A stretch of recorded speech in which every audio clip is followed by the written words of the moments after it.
Hey folks, welcome back to another episode of Crazy Talk, where we explore ideas from the fever swamps of the internet to question prevailing narratives with the goal of empowerment and liberation. Just a reminder, I'm not trying to convince you of anything, just sharing thoughts and information. So please, don't take my word for any of this stuff. As always, do your own research. The jet fuel hoax. Usually with a conspiracy, there's any number of videos about it. But with this one, there's really just one. And it's by Space Busters Production. Comes in 2 parts, 24 minutes total. And I gotta say, it's amazing how much mind-blowing stuff the author shoehorns into that 24 minutes. On Rumble, you'll see this video posted by many different channels. I don't think they're trying to plagiarize as if it's their own work. I'm guessing it's an attempt to thwart censorship, having it just disappear from the internet. So I'm going to do my best to summarize here, but honestly, I think I'm really just hoping to pique your interest enough to watch the 24-minute video. It's kind of amazing. So the jet fuel hoax isn't so much about the fuel itself, as with how jet engines actually seem to work, which is very different from how we've been taught. That's the real hoax. So for the author, this rabbit hole opened up when he became aware of the truly absurd amounts of fuel we're told that these jets use. And for the video, he uses the Airbus A380 as his main example, probably because it's so freaking huge. Well, I double-checked the figures he gave in the video with Grok and got very similar numbers, and I'm just going to use Grok's figures for the math here. So the official story is that this jet takes on 82,000 gallons of fuel. 82,000 gallons! And that's for a range of roughly 8,000 miles. Well, that fuel weighs approximately 557,000 pounds, or about 278 tons, 252 metric tons. So all of it is supposedly held in the wings of the aircraft. So for each wing, that's like 139 tons of fuel. That's absurd. That's an incredible amount of weight. But there's also the volume to consider. 40,000 gallons per wing? Well, the author isn't saying that these jets don't use jet fuel. He's saying they use much, much less than we're being told, really just to boost the takeoffs, landings, and, taxiing out to the runway.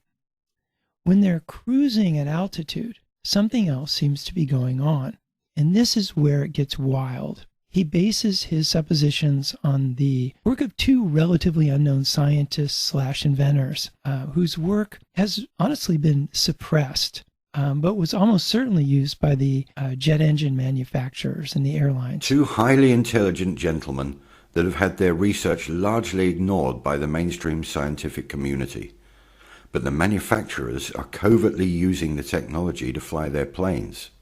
So the first guy, Victor Schauberg, he was an Austrian forester, environmentalist, inventor. He lived from 1985 to 1958, so contemporary of Nikola Tesla and Wilhelm Reich, and much like them, just way ahead of his time. I can't do justice to his breakthrough work here, but he understood water and vortices and came to realize that fish, when they're traveling upstream, don't really swim. They leverage the current and are basically sucked forward by the vortex, which may actually be what the passenger jets are doing once they reach cruising altitude. The engines actually create this vortex that sucks the planes forward. If you think his principles are just theories, then feast your eyes on this. Like the jet engine, the Garuda-San Giovanni route needs a small force to start it, but then impels itself infinitely using the medium around it, in this case water. Despite the downward force of this water, the route impels itself even vertically, just as the jet engine does through the medium of ether. The other fellow is Viktor Grebennikov, who lived from 1933 to 2001, a Russian entomologist, inventor, and maybe you've heard about how bumblebees should not be able to fly the way they are aerodynamically. Well, Grebennikov says that basically they don't fly, and not in the wing flapping sense. They actually levitate, Their wings create a thrumming sound that resonates in a hollow space in their chest. And it's kind of crazy, but it seems to be true. People have put radar antenna on these bumblebees and measured where they go and how fast. They can go 30 miles an hour and go in a straight line, even if there's a gale blowing. It's like they're in this little quantum bubble that they're creating themselves. These technologies are known and used in modern-day aircraft manufacture. The vortexes being produced are helping the lift properties of the aircraft. This is why the engines are forward of the wings. If they were underneath the wings, then the vortex wouldn't do its job.